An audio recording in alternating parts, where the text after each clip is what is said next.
سرود اول از شعر خودی کوزو جان سر میکنم. شعر شما میخونیم بعد دیگه دوام دادن میدیم.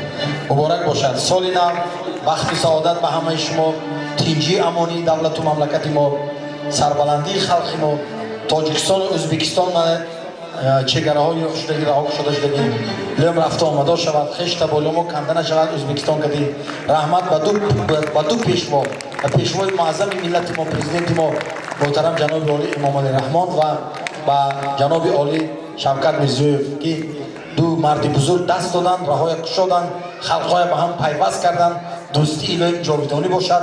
همه ما سلامت باشیم و مادر و خواهرای عزیز ما اینجا فرزندای عزیز ما هستند، همه اکاشون در زندگی خوشی خرسندی کردی عمر گذرانند. دولت ما تینجی امانی باشد، سیری پوری باشد.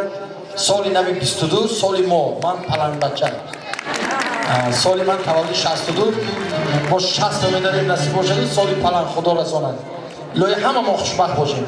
مبارک باشد. سپاس مرحمت از شما شادی